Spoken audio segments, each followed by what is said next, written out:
పాలు నేనే తీయాలి, కాఫీ నేనే పెట్టాలి, పేడ నేనే పిసకాలి, పిడకలు నేనే వేయాలి. ఈ పనులన్నీ నేనే. నువ్వు మాత్రం కొందరు బొమ్మలా కూర్చొని పుస్తకాలు చదువుకుంటున్నావు. వింటున్నావా? నిన్నే. ఏమిటైనా సార్, ఇంతకీ నన్నేం చేయమంటావు? ఆ పుస్తకం పక్కన పారేసి నూతులోంచి నీళ్లు తోడు. ఆ పని చేయడానికి అమ్ముంది. పోనీ పేడ పిసికి పిడకలే. చిచి, పేడ వెధ వాసన వస్తుంది, నా వల్ల కాదు. ఆహా, పేడ వాసన రాకపోతే మరే వాసన వస్తుందట? రేపటి నుంచి ఆవులకి గేదెలకి కుర్తులకు ఆ సెంటు కలిపి పెడతాను, అప్పుడు చేద్దు గాని సెంటు పిడకలు. మొహం ఎలా ఉందో చూడు, అరటి డొప్పలాగా. నోరుముయి, నీ మొహమే ఉంది కొండ ముచ్చులాగా. నీ మొహమే ఉంది పెంట కుప్పలాగా. కోతి, నోరు మూస్తావా? నువ్వు నోరు మూసుకో. ఏయ్, నువ్వు నోరుమోయి ముందు. నువ్వు నీ నోరు మూసుకో ముందు. అబ్బా, తెల్లారిందో లేదో మొదలు. ఏమొచ్చిందే మీకు? నాకేమీ రాలేదు. ఉందిగా నీ ముద్దుల పెద్ద కూతురు. ఈవిడి గారేమో మహారాణిలా కూర్చుంటుందట, పనులన్నీ నేను చేయాలట. అసలు నాకు తెలియకడుగుతాను, ఏమిటి ఈవిడి గారి గొప్ప? దాని సంగతి నీకు తెలుసు కదే. నువ్వు చేయగలిగినంత వరకు చెయ్యి, మిగతా పనులు నేను చేస్తాను. ఏమిటి అక్క చెల్లెళ్ళు ఇద్దరు చెట్టుపట్లు ఆడిపోతున్నారు? నువ్వేమైనా అన్నావా? అయ్యో, ఏమన్నా అంటే ఊరుకుంటారు మీ పిల్లలు. ఇది రోజు ఉండే భాగవతమే గాని ఎందుకో పిలిచారు చెప్పండి. ఓ 300. 300? ఎందుకు? తర్వాత చెప్తాను, ముందు. ఏమిటండి తర్వాత చెప్పేది? ఊళ్ళో ఎవరికో ఏదో వచ్చి ఉంటుంది, తాగుతున్న అమ్మా అని తయారయ్యారు ఉపకారానికి.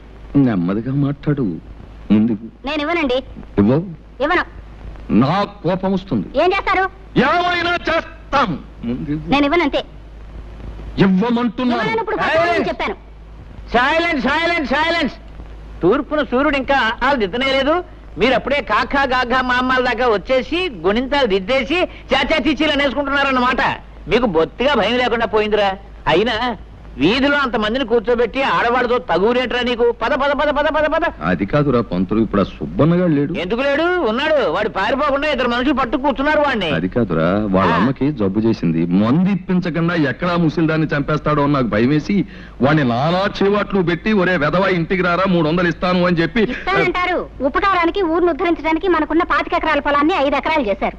2 ఆడపిల్లలు పెళ్లికి ఎదిగిన ఎత్తి మీద కూర్చున్నారు. ఆ రాంబాబు దయదలిచి వ్యవసాయం చేస్తున్నాడు. కనీసం ఎరువుల కన్నా డబ్బు లేకపోతే ఏం బాగుంటుంది? ఆ డబ్బు తీసుకెళ్లి ఎవరికో ఇస్తానంటారు. మీరేనే చెప్పండి మాస్టారు, ఇలా అయితే ఈ సంసారం ఏం బాగుపడుతుంది? అర్థమవుతుందమ్మా, అర్థమవుతుంది వీడి వెధవ బుద్ధి. ఒరేయ్, కాస్త జాగ్రత్తగా వినరా. సంసారానికి మగాడు కూడికి లాంటి వాడురా. ఊరికే తెచ్చి పడేస్తూ ఉండాలి. భార్య గుణకారం లాంటిది, భర్త తెచ్చిన దాన్ని రెట్టింపు చేస్తూ ఉండాలి. పిల్లలు ఎలాగూ మైనస్లే కదా, అంటే తీసివేతలన్నమాట. ఒరేయ్, నీకున్నది 2 ఆడపిల్లలు, వాళ్ళకి పెళ్లిళ్ళు పేరెంటాలు చేయవా? ప్లస్ గా ఉండవలసిన నీవే ఇలా మైనస్ గా తయారైతే ఎలారా? కాస్త బుద్ధి తెచ్చుకోరా. ఇదిగో, వీడు ఉత్త తెలుగు మాస్టారు, వీళ్ళ లెక్క నువ్వేం పట్టించుకోకు. ఈవేళ నా పరువు కాపాడు. పరువు అన్నాక చేస్తానా? తెస్తాను, ఉండండి. జానకి, బావకు టిఫిన్ పట్టుకెళ్ళమ్మా. పట్టుకో. అదే మరదల పిల్ల సరిగ్గా సమయానికి వచ్చావే. ఇవాళ ఏరువా కదా, నువ్వు పూజ చేసి కొబ్బరికాయ కొట్టు నాగలికి ఎదురుగా వచ్చావంటే ఈ ఏడాదంతా బంగారం పండిస్తానే. మరీ అంత బంగారం పండితే తిండి గింజల కోసం జనం ఇబ్బంది పడిపోతారు గాని, ఇదిగో ఈ టిఫిన్ నీకిమ్మని అమ్మిచ్చింది. ఇది తినేసి నీ కొబ్బరికాయ నువ్వే కొట్టుకో. అదే కుదరదే, ముందు దీని సంగతి తెలుసుకోడా. అవతల నాకు చాలా పనుంది, నేను వెళ్ళాలి. నీకు అసలు బుద్ధిందా? చెట్టుందా బావ గారిని, కాబోయే మొగుడు గారిని నోరు తెరిచి కొబ్బరికాయ కొట్టమని అడిగితే నాకు అవతల పని ఉందని వెళ్ళిపోతావా? తిరిగిగా ఉందా? జాగ్రత్తగా మాట్లాడు. కాబోయే మొగుడట ఎవరు చెప్పారు నాయనా? ఒకళ్ళు చెప్పేదటే ఏంటది? దీని ఇష్టం వచ్చిన మాట్లాడితే నువ్వు నా మేనమా కూతురివి, కాబోయే అత్త కూతురివి. ఇదిగో, నీకు కూడా తెలియకుండా పెళ్లి చేసుకునే అధికారం నాకుందా? మోటు మనిషివి నువ్వు. సరసానికి నీట్గా ఉంటే కుదరదే, మోటుగానే ఉండాలి, అప్పుడు కానీ అందం. ఆగలే, దేవుడి చెరువులో తీసుకురా, ఆ తర్వాత నేను వస్తా. పదండి, చేసుకుని పలహారం చేసుకోండి. ఎక్కడికి నువ్వు? మళ్ళీ ఏమొచ్చింది? ఇక ప్రేమగా టిఫిన్ తెచ్చిందనివి తినిపించే బాధ్యత లేదు. తినిపించా చాలే సబ్బడం, కోరికలు కోట్లు దాడుతున్నాయి. నాకు పనుంది, నేను వస్తాను. వస్తే దంపదకి ఇదేం మరదల పిల్లండి, ఇదేదో కంచు వ్యవహారం లాగా ఉందే. ఎవరినైనా అర్థం చేసుకోవచ్చు కానీ దీన్ని మాత్రం అర్థం చేసుకోవడం కష్టం. అరే, టిఫిన్ తీసుకొచ్చి పెట్టమంటే పెడితే బలేదు మొత్తం. అయ్యో, అసలు బుద్ధి లేదు బావా. టిఫిన్ మాత్రం తెచ్చింది, పచ్చడి అక్కడే వదిలేసింది. ఓహో, పచ్చడి వదిలేటి వెంట నన్నే వదిలేసి వెళ్ళిపోయింది. నేను తినిపిస్తాను. వదిలేవే, నేను తింటాలేవే. అదేం కుదరదు, నువ్వు లోపలికి పదా. అబ్బా, మరదలో ఉండవే నీ సరసను, నీకున్న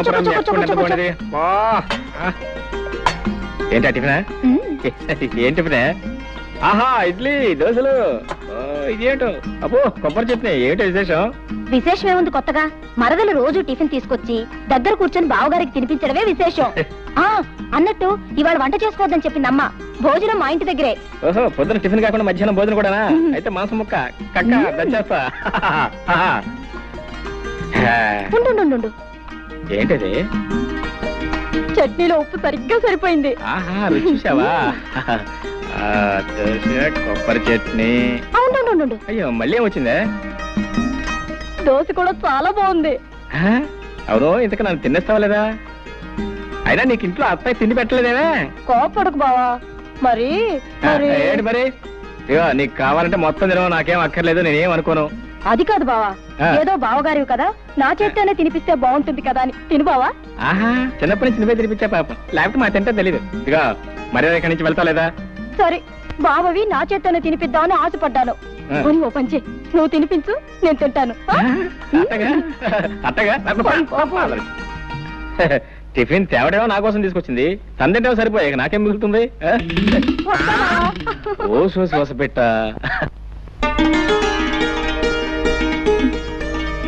రావుడు గారు, షావుకారు కొబ్బరికాయలు డబ్బు పంపాడా? సాయంకాలం తెచ్చిస్తానన్నాడమ్మా. తను వెళ్ళి వెంకని పిలుచుకో. అలాగేనమ్మా. రావులమ్మా, ఏమిటి అలా ఉన్నావు? పెద్దయ్య గారికి ఇప్పుడు 3 సార్లు కాఫీ తీసుకెళ్ళి ఇచ్చానమ్మా. తుప్పుకుని మొహాన్ని ఉమ్మేసి ఒకటే తిట్టడం మొదలెట్టారు. ఆయనకి మీరు ఇస్తే కానీ కుదరదమ్మా. వెళ్ళండమ్మా, వెళ్ళండి. తాతయ్య చాలా కోపంగా ఉన్నారా? వెళ్ళండమ్మా, మీకే తెలుస్తుందిగా. తను వెళ్ళి కాఫీ తీసురా. తాతయ్య, కాఫీ. తాతయ్య లేదు, పీతయ్య లేదు. నీకే? నువ్వు హాయిగా కాఫీ తాగి టిఫిన్ తిని తిరిగ్గా వచ్చావు. ఇక్కడ దిక్కు ముక్కు లేనివాడు ఒకడు ఉన్నాడు. నువ్వు వచ్చి కాఫీ ఇస్తే తప్ప తాగడం అన్న సంగతి నీకు గుర్తుంటేగా. నాకే వద్దు. ఒక్కరోజు కాస్త ఆలస్యంగా వస్తే ఇంత కోపగించుకోవాలా? నా మంచి తాతయ్య కదూ, తాగు. తాగమంటే తాతయ్య నా కోసం.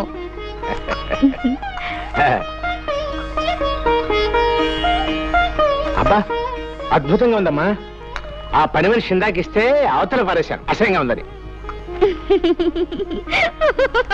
ఏమిటి ఏమిటా నవ్వు? ఎందుకు? నువ్వు బాలు తను పారేసిన కాఫీ ఇప్పుడు తీసుకొచ్చాను. అమ్మ బాడవా. చిన్నబాబు, టిఫిన్ అంతా ముందు పెట్టుకుని తినకుండా తపస్సు చేస్తున్నావేంటి? తినడానికి తిథి ముహూర్తాలు ఏమైనా ఉన్నాయా? ఉన్నాయి, అందుకే వెయిట్ చేస్తున్నాను. ఏమిటవి?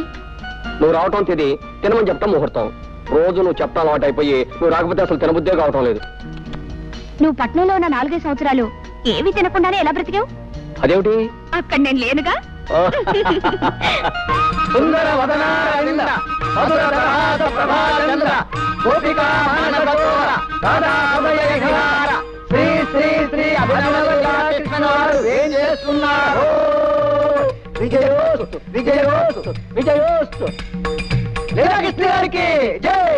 సర్వే జనా సుఖినో భవన్. బృందావన విహారానికి వేళయింది, పదండి. లీలాకృష్ణుల వారికి స్వాగతం, గతం గతం సుస్వాగతం. సుఖీభవ షావుకారు, సుఖీభవ. సంతకాలు పెట్టేసి కాగితాలు రెడీగా ఉన్నాయి, తీసుకుని డబ్బిచ్చేయి.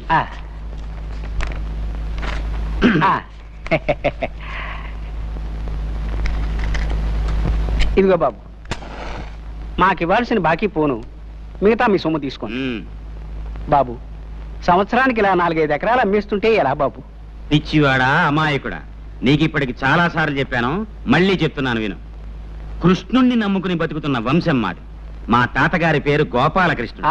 ఆవుల వ్యాపారం చేసి చాలా గడించాడు. ఫ్లూటు కచేరీలు చేసి ఆయన సంపాదించాడు. పోతే నా పేరు లీలాకృష్ణుడు. ఏమీ చెయ్యను.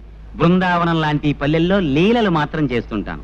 నీకు తెలుసుగా నా లీలలు? తెలియకపోవడం ఏంటండి, నెలకి 3 తగులు 6 జరిమానాలుగా వెలిగిపోతున్న మీ కీర్తి చుట్టుపక్కల 7 గ్రామాల దాకా పెరిగిపోయిందండి. నీకు అసలు బుద్ధి లేదయ్యా.